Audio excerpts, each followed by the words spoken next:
All right, great. I am Ari Berman. I'm a senior writer for The Nation and the author of the book Give Us the Ballot. I am thrilled. Thank you. I am thrilled to moderate this discussion on voting rights and civil rights with two of the smartest and two of the coolest, more importantly, figures in the Democratic Party and in the progressive movement. So to my right, for once, is Keith Ellison, the vice chair or deputy chair? Deputy chair of the DNC and sixth-term member of Congress from Minnesota's 5th Congressional District. And to my left, for the first time, Jason Kander, who was Secretary of State from Missouri from 2013 to 2017 and is now president of Let America Vote. Okay, so let's get right into it. I'm going to start with you, Congressman Ellison. Absolutely. So the 2016 election was the first presidential election in 50 years without the full protections of the Voting Rights Act. We just got some new data this week from the Pew Research Center that found that African American voter turnout declined by 7% from 2012 to 2016. The Hispanic vote did not increase as many people expected that it might have. There was no magical increase among white voters. It was that Black and Latino voters either did not turn out or they were not able to turn out. So can you talk about what happened? How much of this drop-off in turnout was a lack of enthusiasm and how much of it was voter suppression? Well, I think a substantial part of it was voter suppression, no question in my mind. If you look at Wisconsin, photo ID has led to over, about 200,000 people not being able to vote who could before, and the election was lost by about 22,000 votes. So this is substantial, it's harmful. And in Minnesota in 2012, they tried to pass photo ID in our state, and we defeated it at the ballot box. But let me just tell you, they weren't pushing it because there were confirmed cases of imposter voting going on. There are like virtually no cases of imposter voting going on throughout the country. To claim voter fraud is a fraud in and of itself. The reality is that we have got to understand that they have decided that if they cannot win on the basis of ideas, they're just going to stop people from being able to participate. And I think that voter suppression kind of feeds on itself, right? So if you suppress some people from voting, they're not voting, people get discouraged. They say, well, I don't have an ID. Do you have one? I don't know. Next thing you know, you can get sort of an effect that goes beyond even the population that's been suppressed. And it's not just photo ID. It's also purging voter rolls. It's felon disenfranchisement. Big hand to Governor McAuliffe for his work on felon reenfranchisement. That's awesome. And so it is a mix. Now, I'm not going to say that there's not, that we couldn't have campaigned better. I happen to believe that we must and we can. And so we are engaging in a very intense effort to lift up, not door knocks, phone banks, meetings. We need to engage, particularly this summer. We got to get together with our neighbors, and there's no doubt, and we have responsibility, but we also have to understand that we have got to sue, and we have to raise money to sue because of this suppression that is so rampant throughout the country. How do you think we can get turnout up in 2018 and 2020 so history doesn't repeat itself again? Start now. There's no way. If you want to see big turnout in 2018, you absolutely must seize the summer of 2017. That's right now. That means knocking on doors. That means engaging communities. That means engaging in long-form conversation. I'm talking about like not to go by and ask people who they're voting for and keep walking. I'm talking about what issues do you care about, what are important, and then using a multifaceted approach. Of course, door-to-door I think is the best way, but phone calls are important, meetings are important, showing up at rallies is important, concerts is important.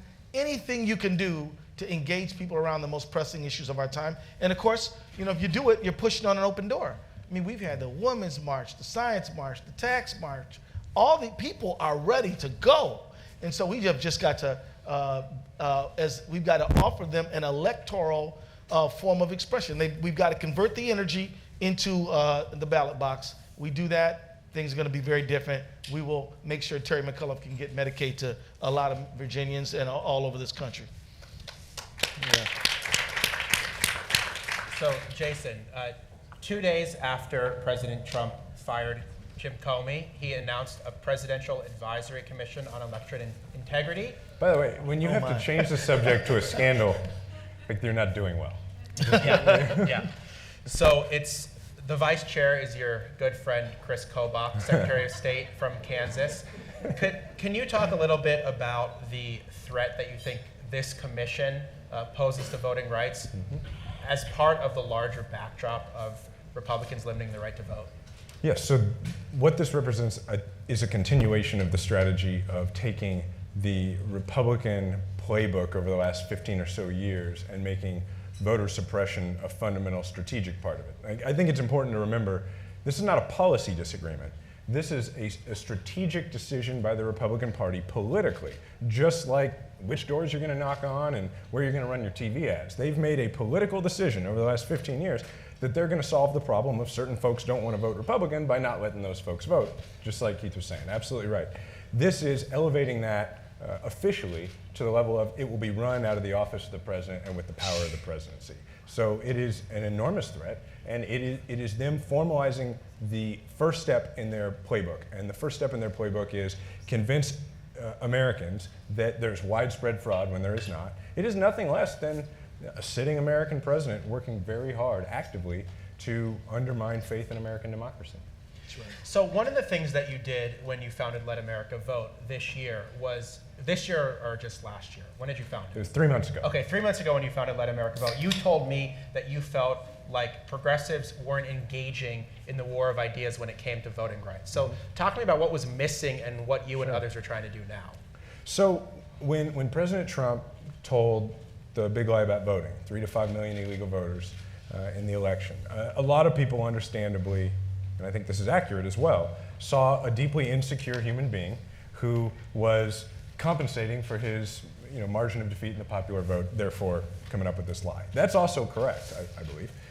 But what I saw as somebody who was chief election official in Missouri for 4 years and had a supermajority Republican legislature, I've seen this playbook play out. I saw the first step, convince people, get it out in the ether that there's this huge problem, and then you move on to the next step. But you combine that with the fact that now Jeff Sessions is in charge of DOJ and is literally, moving from one council table to the other in court, like switching sides in the court cases, and then President Trump's appointing the judges. So the strategy up until now, and I'm not saying this has been wrong, it's just been the strategy, has been to challenge these in court, right? Which, getting to your question, what we saw was a real urgency to have this fight expand beyond the court of law and also into the court of public opinion. The court of law remains very important.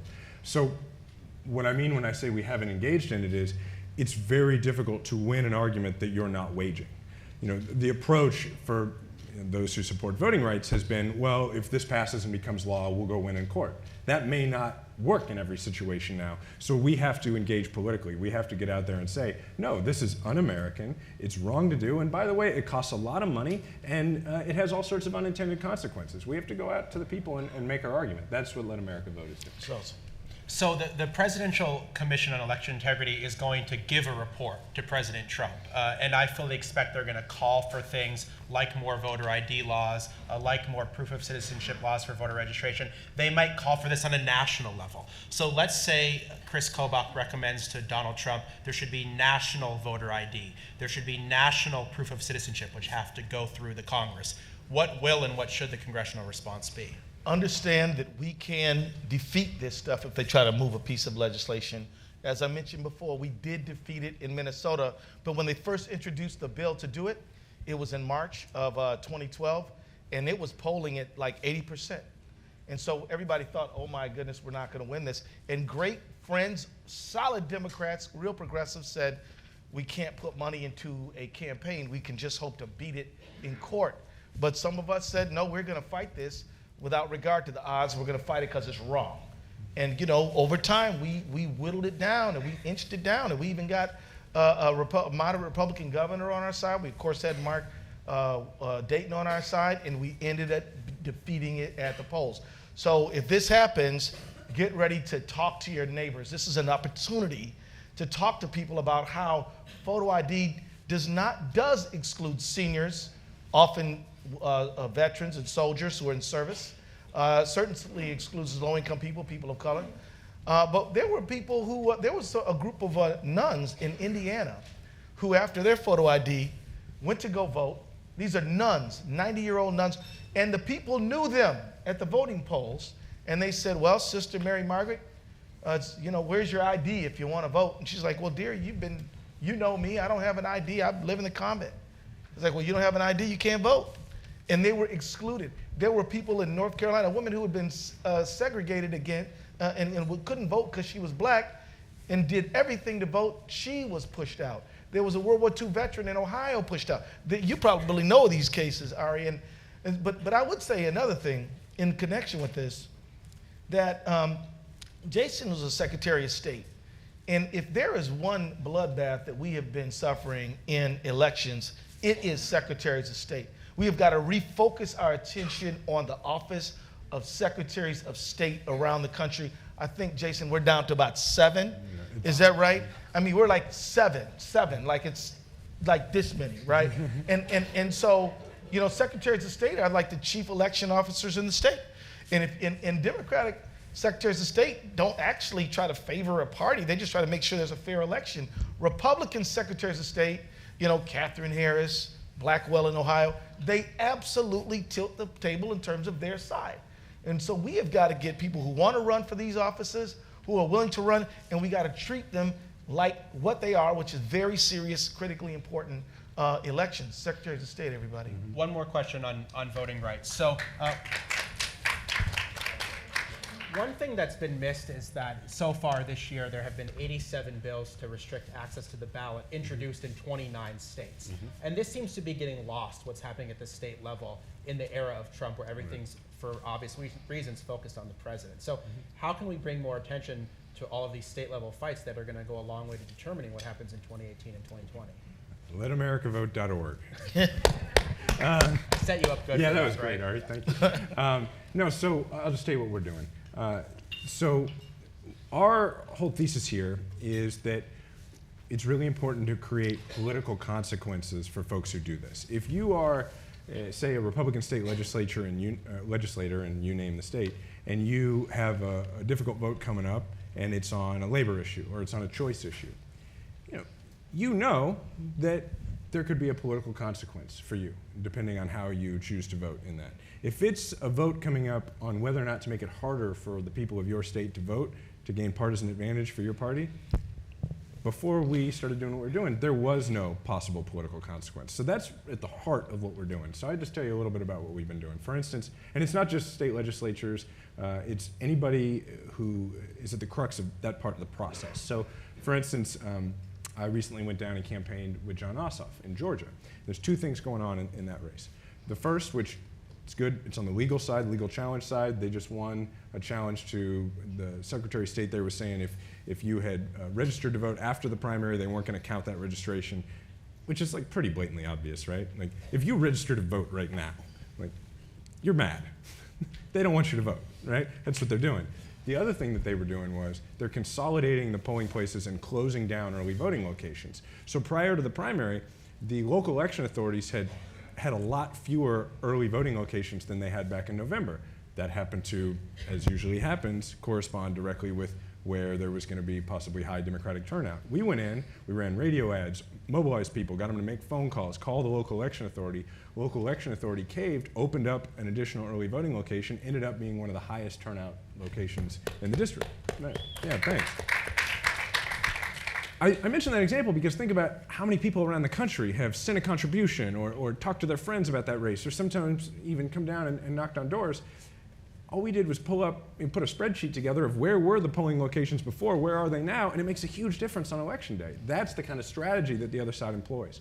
Governor McAuliffe talked a little bit about the bill that we're trying to make sure his veto is sustained in Virginia. In New Hampshire, in each of these, I'm naming these because these are the ones where we're actively involved with folks on the ground. In New Hampshire, there's colleges, there's college students there. So the Republicans took control of the House, the Senate, and the governor's mansion there.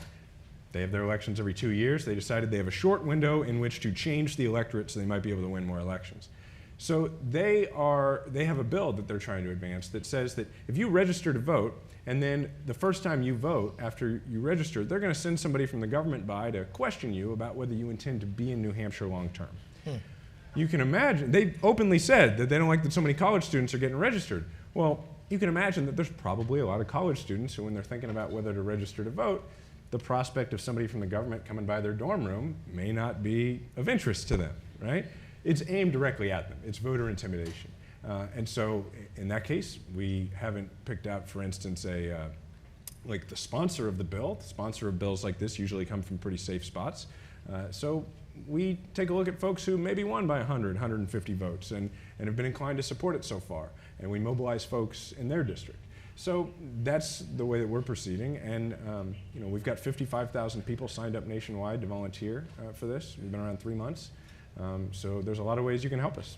So. It's awesome. Jeff Sessions. Ugh. Such language. Why is he still Attorney General? He's Attorney General because we lost an election. I mean, elections have consequences. We've really got to internalize that. I mean, you asked in the last question, you asked, what should be done if this commission has certain findings. I think we should anticipate that they're going to say that they want to push photo ID. We need to begin discrediting this commission right now. It's very important that we let the American people know this is a setup, it's a fraud, it's a lie, it's a commission to address a problem that does not exist, and we should go after it. The other thing we have got to do is we do have to be very proactive. Why not have 50 bills introduced by progressives saying that if you're out of prison, you can vote? I mean, we need to be on the front of this.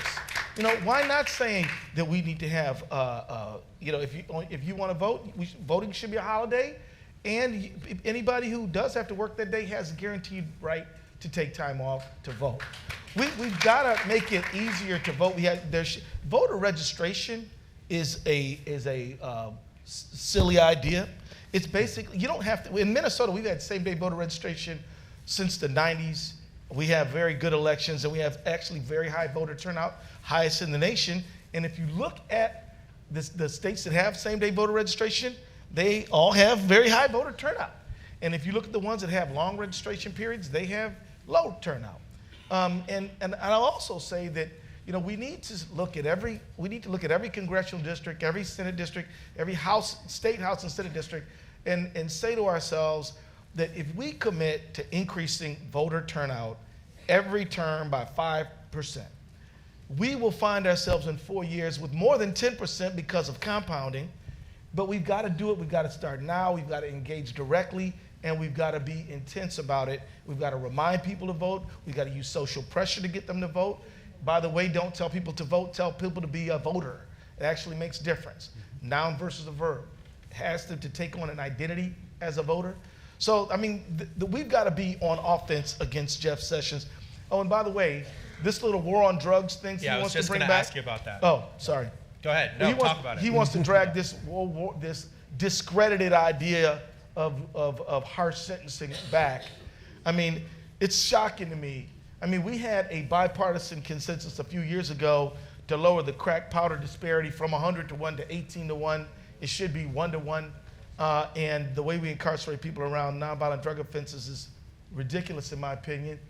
But understand this, the more convictions in the longer time will also suppress voter turnout, because you'll have missing people who are locked up, and you'll probably have a more aggressive enforcement, which of course will exclude people with prior felony convictions. So for those reasons and many more, he needs to be opposed. And he's already violated his promise to not be engaged in the whole Trump thing, the whole Russia thing twice now. And so we've got to call him out as a mendacious secretary, that says lying, Secretary of State, Attorney General, and we got to get aggressive at going after him as well. So. Two quick things before you open it up for questions. First, the Ninth Circuit heard arguments this week about the new Muslim ban 2.0. Yep. What's going to be the eventual outcome of that, do you think? Well, I understand that they released, they're trying to get some documents released from Giuliani. And those documents, I am quite certain, are going to be very clear and evidence that's already out there. It's clear that this is a Muslim ban. It's based on people's religion. Congress shall make no law establishing a religion. And this applies to the executive branch and the states. You can't have a religiously based exclusion. And he said from the very beginning, we want a complete ban. Then he said he wanted to make everybody register. Then he said Islam hates America. It's very clear. And by the way, you might think, well, not every Muslim is being banned, Keith. I'd be like, sure, but every country that is banned because it is a Muslim majority country. And so all I say to my fellow Americans is, if they can ban my religion, they can ban yours. And this is something we've got to come together around. And I can tell you that we have had other religious-based exclusions in the past. All have gone very badly. And so we've got to stick up and stand up for each other at this moment. So. Real quick. I want to add something on this because I know we're talking about civil rights. There are also practical negative effects to rolling back civil rights. Like in this case, this makes America less safe. We have to, I mean, as somebody who served as an intelligence officer overseas, I think about what happened in the last couple of days combined with this. If you're doing intelligence work or serving the country overseas, now, in the last couple of days, the president has made it much harder for you to get people to cooperate and believe that you'll protect them confidentially. But on top of that, when you are, as the president, constantly saying, whether it's on the campaign trail or now in court, and we all know what it really is a Muslim ban.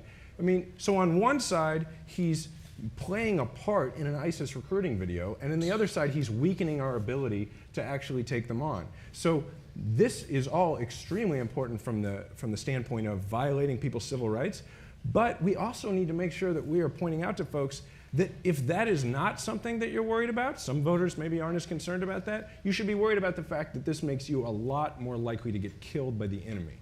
And that's what the president is, that's the functional result of what the president is doing. One last quick thing. The director of the Census just resigned. The Census literally determines who and how people are counted. How concerned are you, and what are you doing about that? You know what, I hate to say this, but it's another four-alarm fire, right? This is why we need to recruit and engage more people to this movement, because there is lots of work to do. Messing with the census is essentially the precursor to voter suppression that they clearly have plans for. And we need to understand that if there are 100 people living in this neighborhood, and yet the Trump census says there's only 50, there's going to be a substantial lesser amount of resources flow in that community, and it will harm that community. So this is a very serious thing. We need a body of people who will stand up and fight for and stand up for the census. So if you are looking for some activity to engage in, we need some census advocates around here. Okay, I think we have time for maybe one or two questions. One question, I don't know, okay, there's a mic coming through.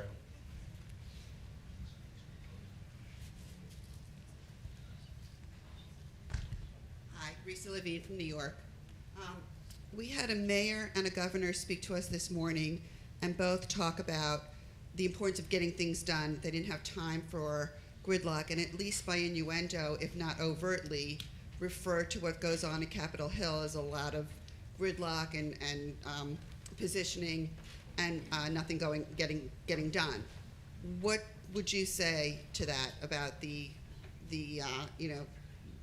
governor from North Carolina spoke about not getting exactly what he wanted done on LGBTQ, but at least making a start and getting somewhere with it.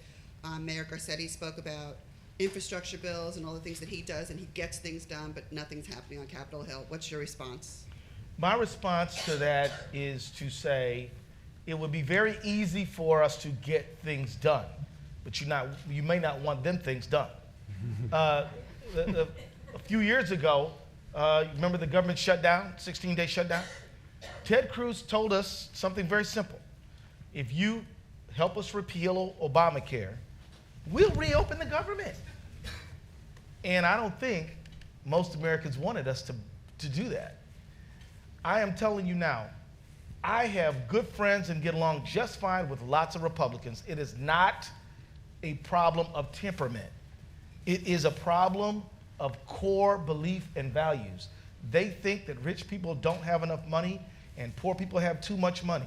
That's why they're always trying to cut taxes and regulation on the rich, and they're also trying to cut Meals on Wheels and Trio and everything else for all the rest of us. They believe that, and they're aggressive about it. And so for us to get along with them, we have to capitulate to their demands. And I'm telling you, it's not all bad that there's gridlock right now. Now, there might be another period of time in American history where it is bad, but I'm telling you, for the last 4 or 5 years, since 2010, if we did not fight back, this country would be poorer for it. And, you know, we're at the point now where last year, we had to do a doggone sit-in on the House floor just to try to draw attention to gun violence, and we still can't get them to do anything, and they're the majority. And so I guess what I want to say is I can understand a state legislator and a governor and a mayor being frustrated about what happens or doesn't happen here. But given that they want to repeal Dodd-Frank, they want to gut Dodd-Frank. Now, for the folks who want to get something done, I think that you don't want me to gut Dodd-Frank, right? And so understand that this is not simply bad kids playing bad in the sandbox. This is a group that is trying to change the fundamental culture of American society, diminish the role of government dramatically, and a group of other people who believe that, you know, you ought to be able to retire, you ought to be able to earn a decent living, there ought to be some infrastructure, we should have public education, and health care should be a right, and everybody should be treated fairly. So that's what I say to that. All right, I think that's the last word. Sorry for going so long. Thank you so much to this great panel. Thank you to Jason. Thank you to Congressman Ellison. Great to see you. Thank you.